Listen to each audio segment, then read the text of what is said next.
नमस्कार दोस्तों, आपका मेरे चैनल करंट अफेयर में स्वागत है। देश दुनिया की नई नई घटनाओं से परिचित कराना ही मेरा उद्देश्य है।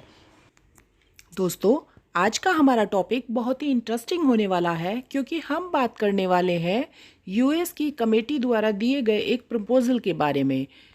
जी हाँ, यह प्रपोजल यूएसए की कमेटी के द्वारा दिया गया है। यह कमेटी ठीक उसी प्रकार है जैसे भारत में पार्लियामेंट की लोकसभा और राज्यसभा में समय समय पर अनेक प्रकार की समस्याओं को सुलझाने के लिए समितियां निश्चित की जाती हैं। ठीक उसी प्रकार अमेरिका में पार्लियामेंट को कांग्रेस बोला जाता है। उनकी कांग्रेस में भी कई कमेटी हैं जो अलग अलग पर्पस के लिए बनाई गई हैं। अमेरिका के लिए सबसे बड़ा खतरा है चाइना का, तो उनकी कांग्रेस में एक कमेटी बनी हुई है चाइना को लेकर जिसका नाम है कमेटी ऑन चाइना। यहाँ पर उसी कमेटी के द्वारा इंडिया को प्रपोजल दिया गया है कि वह नाटो प्लस का सदस्य बन जाए।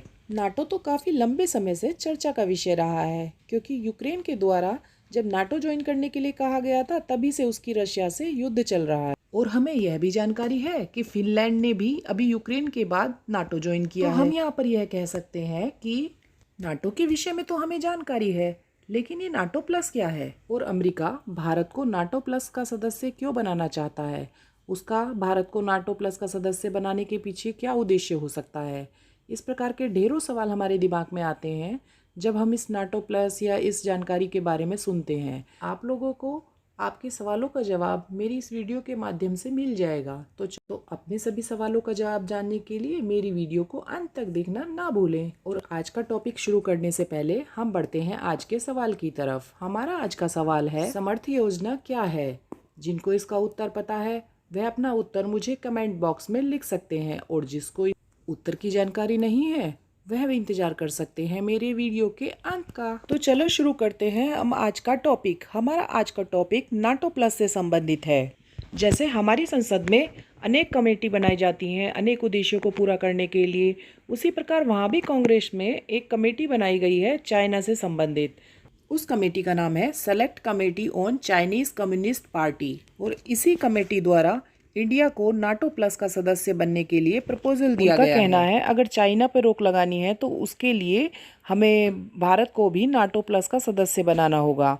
चाइना बार बार ताइवान को हड़पने की बात कहता है।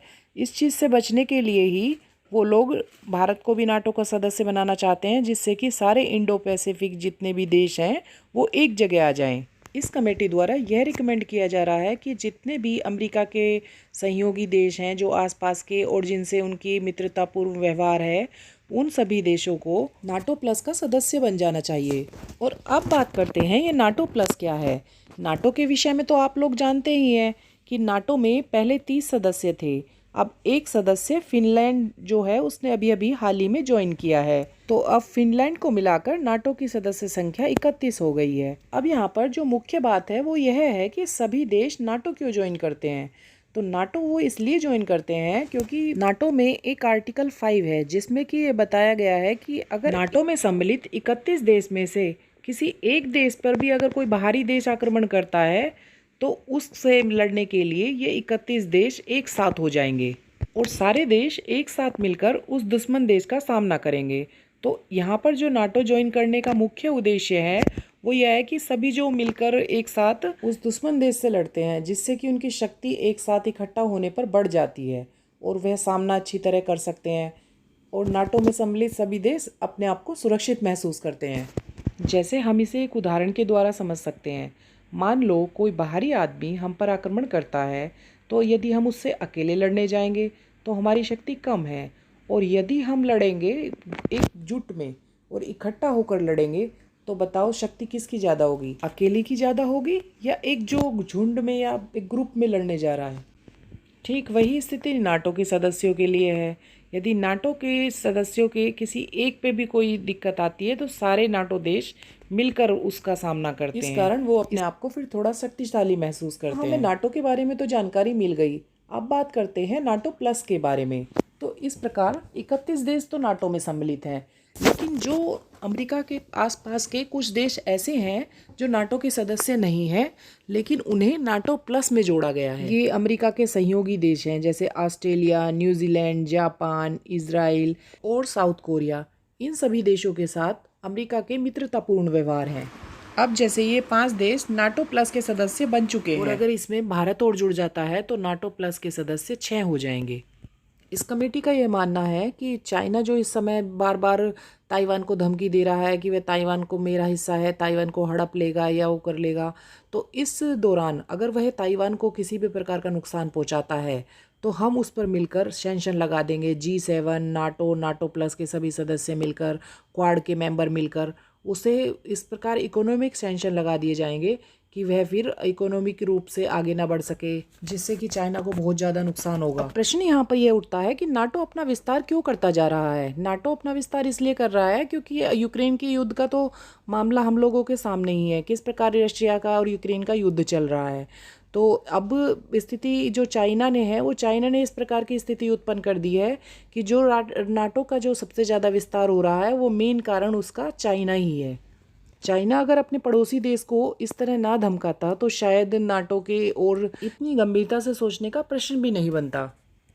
तो कांग्रेस की एक कमेटी ने ही ये सलाह दी है कि G7, नाटो, नाटो प्लस व क्वाड के सदस्य एक साथ मिलकर कुछ इस तरह का कोई प्रपोजल बनाए जो चाइना को युद्ध में भी और इकोनॉमिक तौर पर भी तोड़ दिया जाए। तो यह तो आप सब लोग जानते ही हो कि इंडिया क्वाड का सदस्य तो है ही और G7 में वह एज ए गेस्ट जाता रहता है और अब उसे नाटो प्लस में शामिल करने की बात चल रही है। ये जो सेलेक्ट कमेटी ऑफ चाइना के द्वारा जो प्रपोज़ल रखा गया है वो ऐसे समय पे रखा गया है जब हमारे PM नरेंद्र मोदी जी अमेरिका की विज़िट करने वाले हैं। लेकिन अभी जहाँ तक मेरा मानना है शायद इंडिया नाटो +6 का सदस्य नहीं बनेगा, क्योंकि अभी इसके बारे में काफ़ी विचार करने की ज़रूरत है। ये ऐसा फैसला नहीं है कि बहुत जल्दी से लिया जा सके। इस प्रपोज़ल पर विचार करने के लिए कमेटियाँ गठित की जाएंगी, तब उनसे जो भी निर्णय लिया जाएगा सोच विचार कर लिया जाने वाला फैसला है। इस पर इतनी जल्दी उत्तर नहीं दिया जा सकता, क्योंकि इंडिया अगर नाटो प्लस का 6th सदस्य बन जाता है तो कुछ फैसले ऐसे हैं जो उसे अपनी मर्जी के खिलाफ भी करने पड़ेंगे। जैसे अगर अमेरिका कहता है कि सैंक्शन लगाओ चाइना पर, तो उस पर हर तरह का सैंक्शन भारत को लगाना पड़ेगा, या किसी और तरह का जो भी दबाव बनाया जाएगा वह करना पड़ेगा। तो इसके लिए अभी सोचने की आवश्यकता है कि उसे नाटो 6 का सदस्य बनना चाहिए या नहीं बनना चाहिए। जहाँ तक मेरा मानना है अभी नाटो 6 का सदस्य शायद भारत ना बने और उसके लिए भी 4-5 साल और लग जाएंगे। आप लोगों का इस बारे में क्या विचार है कि भारत को नाटो प्लस का सदस्य बनना चाहिए या नहीं बनना चाहिए? अपने विचार मुझे कमेंट बॉक्स में लिखें। अब लौटते हैं हम आज के सवाल की तरफ। हमारा सवाल था समर्थ अभियान क्या है? तो इसका उत्तर है समर्थ अभियान डिजिटल लेन देन को बढ़ावा देने के लिए चलाया गया एक अभियान है। यह 1 फरवरी 2023 से 15 अगस्त 2023 तक आज़ादी के अमृत महोत्सव तक चलने वाला एक अभियान है। इसमें जो विशेष रूप से महिलाओं पर विशेष ध्यान दिया गया है। इसके अंतर्गत 50,000 ग्राम पंचायतों में डिजिटल लेन देन को बढ़ावा दिया जाएगा। इस अभियान में ऐसा प्रबंध किया गया है कि यूपी में जितने भी डिजिटल बैंक शाखा हैं वहाँ पर बैंक सखियों के द्वारा सेवा देने का प्रावधान शुरू किया जाए, जिससे कि महिलाओं को ज़्यादा से ज़्यादा सशक्तिकरण हो सके। इस अभियान की जो शुरुआत की गई है वो केंद्रीय ग्रामीण विकास और पंचायती राज मंत्री गिरिराज सिंह के द्वारा और लखनऊ में की गई है। कुल मिलाकर हम इस निष्कर्ष पर पहुंचते हैं कि जो समर्थ अभियान है इसका मुख्य उद्देश्य जो है महिलाओं को ही विशेष रूप से आगे बढ़ाना है। तो दोस्तों, आपको मेरे द्वारा दी गई जानकारी कैसी लगी कृपया मुझे कमेंट बॉक्स में लिखें और मेरे साथ वीडियो के अंत तक बने रहने के लिए बहुत बहुत धन्यवाद। मेरे चैनल को लाइक, शेयर और सब्सक्राइब करना ना भूलें। धन्यवाद।